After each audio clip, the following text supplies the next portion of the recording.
Le journal avec Chartidiane Diao, le Sénégal hôte du Forum africain sur les systèmes alimentaires 2025. C'est un événement d'envergure qui réunira plus de 100 000 participants venus des 4 coins du monde à partir de ce lundi. Cette rencontre se fera en présence de Paul Kagame, le président du Rwanda, qui a été accueilli hier à sa descente d'avion par le chef de l'État du Sénégal, Bassirou Diomaye Faye. Et on en reparle dans la seconde partie avec le Djangat, notamment toujours dans l'actualité immigration irrégulière. 17 candidats arrêtés à Kafountine, c'est dans la partie sud du pays. Et la brigade de gendarmerie de Kafountine a procédé à l'arrestation de 17 candidats. C'était dans la nuit du 30 au 31 août. Cela s'est passé dans un campement du village d'Abéné.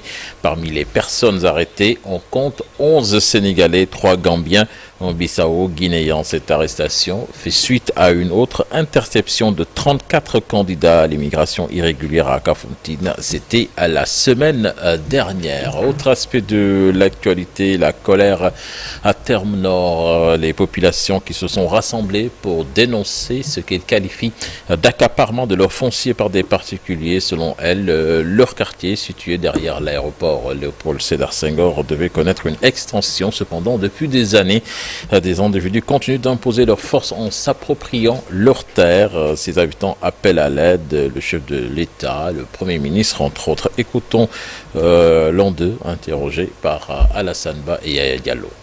C'est des gens vraiment qui sont assoiffés vraiment d'espace, de terrain, donc vraiment qui ne reculent devant rien. Donc ils sont venus donc récemment donc avec la gendarmerie donc dire que vraiment cet espace-là leur appartient. Et là nous savons pertinemment que c'est un espace donc qui appartient au quartier. Donc eux déjà pour revenir sur l'espace qu'ils occupent, donc c'est des occupations illégales. Donc c'est des occupations illégales qui ne se basent sur rien du tout. Voilà. Donc ça ne suffit pas. Donc ça c'est d'un côté et de l'autre côté donc aussi nous avons aussi donc l'armée donc qui aussi a mis un checkpoint donc pour filtrer donc les entrées et les sorties du quartier. Donc sur un espace aussi donc qui appartient au quartier. Donc tout ça c'est des injustices que nous dénonçons et que nous appelons le président de la République et le président et le Premier ministre vraiment pour venir rectifier ce qui se passe ici.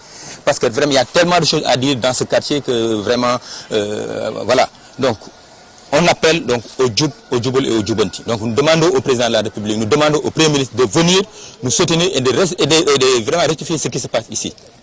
L'occupation est illégale, donc je le rappelle. Donc c'est des gens qui se sont basés donc sur vraiment sur une levée donc des années 2000.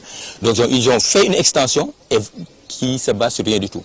Donc, ce que nous disons et ce que nous protestons, c'est que ce site-là nous appartient.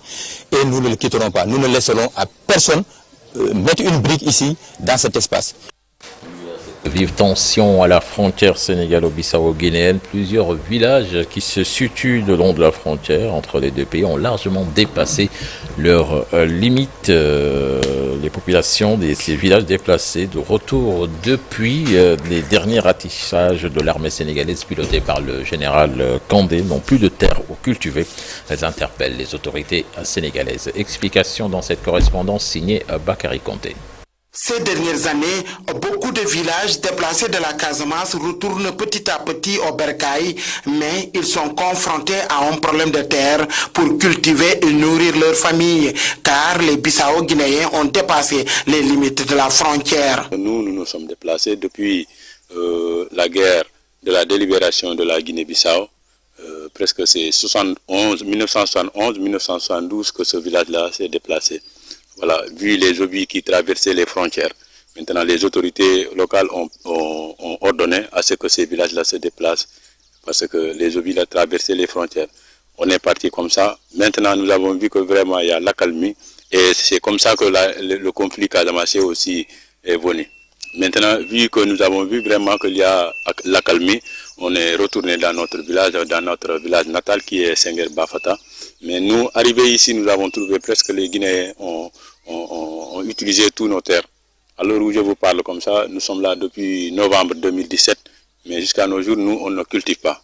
parce qu'on n'a pas d'espace. À l'heure où je vous parle comme ça, ils nous menacent ici de mort ici. Malgré les multiples médiations, les Bissau-Guinéens continuent d'occuper les terres sénégalaises, affirme le maire de Djibanar, Ibou Diallo Sadio. Et qui agresse également la forêt classée de Bafata.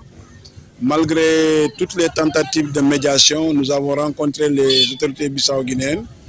Nos autorités ici également, les sous-préfets ont rencontré leurs homologues de la Guinée-Bissau, mais jusqu'à ce niveau, les populations s'entêtent encore à continuer à faire ce bradage de nos terres. Et je crois qu'à ce niveau-là, c'est à l'État sénégalais de prendre toutes ses responsabilités et de mettre un terme à cette situation qui est très regrettable. Les villages bissau-guinéens d'Angor et Signou, Ngor et Grandé exploitent même la forêt classée de Bafata. Un grand réseau de trafic international de bois est installé dans cette zone. L'actualité des sports à présent, éliminatoire mondial 2026. Les Lions effectuent cet après-midi leur premier galop d'entraînement, Chertigan. Ce sera à Diamniadio, à l'annexe du stade Maître Abdoulaye Wade. Le groupe devrait être au complet au plus tard dans la soirée, peut-être sans Edouard Mendy, très incertain. Le gardien des Lions du Sénégal, blessé lors de la première journée de championnat avec son club en Arabie Saoudite. Ce sera avec Nicolas Jackson également. Nicolas Jackson, l'international sénégalais qui devrait s'engager avec le Bayern de Munich, a été prié de rentrer à Londres par le club bavarois. En effet, Chelsea l'a rappelé au moment où il s'apprêtait à signer son contrat, ce qui n'a pas plu aux joueurs et à son encadrement, Nicolas Jackson, qui à un moment donné avait refusé même de quitter l'Allemagne pour rentrer en Angleterre, mais finalement c'est le Bayern de Munich qui a demandé aux joueurs de rentrer à Londres. Donc Nicolas Jackson, peut-être qu'il va continuer la saison avec le Football Club de Chelsea. On l'attend donc avec l'équipe nationale du Sénégal et l'on s'interroge, ce sera dans quel état d'esprit? Oui, merci beaucoup, cher Tidiane Diao. Et puis, on te retrouve tout à l'heure pour la version Wolof du journal du football également au menu d'un jour au Sénégal, un jour dans le monde. Et on se souviendra avec El Hadj Malick Thiandoum, surtout, puisque cher Tidiane Diao, tu devais être un bébé. On se souvient de la belle victoire de l'équipe nationale du Sénégal face au Zimbabwe. C'était le 1er septembre 1985. 3 buts marqués par Jules-François Bocandé et qui ont permis au Sénégal de se qualifier pour la Coupe d'Afrique des Nations de 1986 au Caire, en Égypte. On en parle tout à l'heure. J'avais 5 ans. Tu avais 5 ans. Moi, j'étais au stade. Tu étais quand même un bébé.